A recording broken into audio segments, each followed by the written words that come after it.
Culture G, cultivez votre curiosité. le radeau de la Méduse. Que vous soyez féru d'art ou pas plus que ça, ce nom ne vous est certainement pas étranger. C'est celui d'une peinture à l'huile sur toile réalisée entre 1818 et 1819 par Théodore Géricault. C'est l'une des plus grandes œuvres du romantisme français et elle est exposée au musée du Louvre à Paris.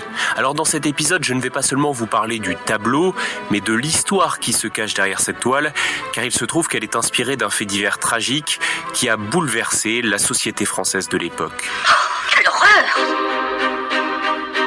L'histoire de ce tableau est d'abord celle d'un peintre en quête d'inspiration. Géricault, alors âgé d'à peine 26 ans, veut réaliser une œuvre immense, spectaculaire. C'est alors qu'il découvre l'affaire de la Méduse dans les journaux. Il s'agit du naufrage d'une frégate au large de la Mauritanie, survenu le 2 juillet 1816.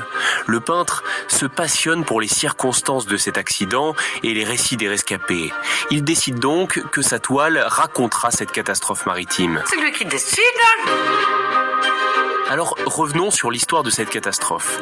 La division du Sénégal, dont fait partie la Méduse ainsi que 3 autres bateaux, est envoyée en juin 1816 pour reprendre possession des comptoirs et établissements que la France possédait dans cette région avant les guerres de la Révolution et de l'Empire.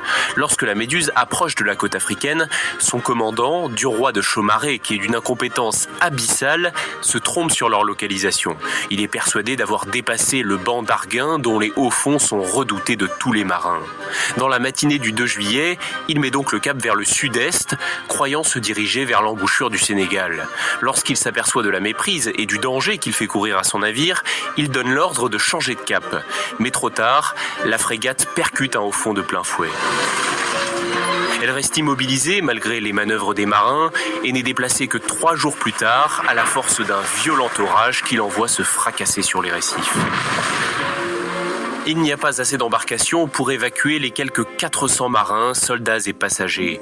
Les naufragés construisent donc un immense radeau en assemblant des bouts de massier et des planches avec d'énormes cordages.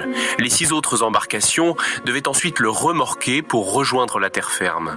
Le problème, c'est qu'environ 150 personnes sont entassées sur le radeau. Cela en fait du monde et cette foule est effrayée et agitée, tant et si bien que les cordages qui les relient au radeau se rompent ou sont volontairement coupés. Sur ce point, le mystère reste entier. Personne ne sait rien, personne n'a rien vu.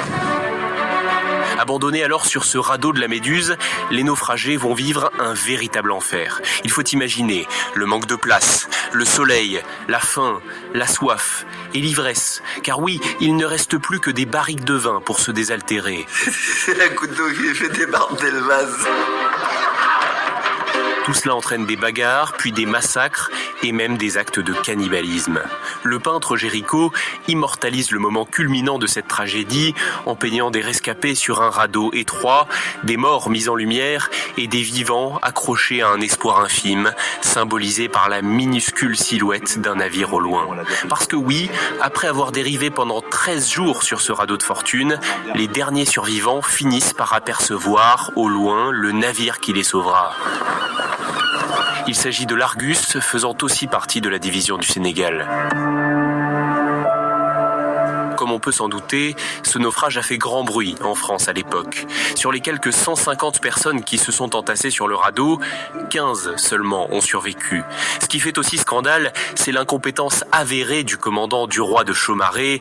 Il n'avait pas navigué avant cette expédition depuis plus de 20 ans et il avait vraisemblablement été choisi pour sa sympathie envers la monarchie et les services qu'il avait rendus sous l'Ancien Régime.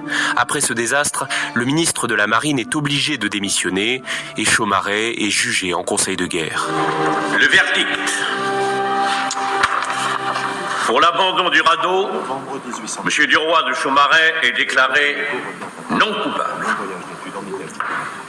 Pour l'échouage de la Méduse, M. Duroy de Chaumareix est déclaré coupable.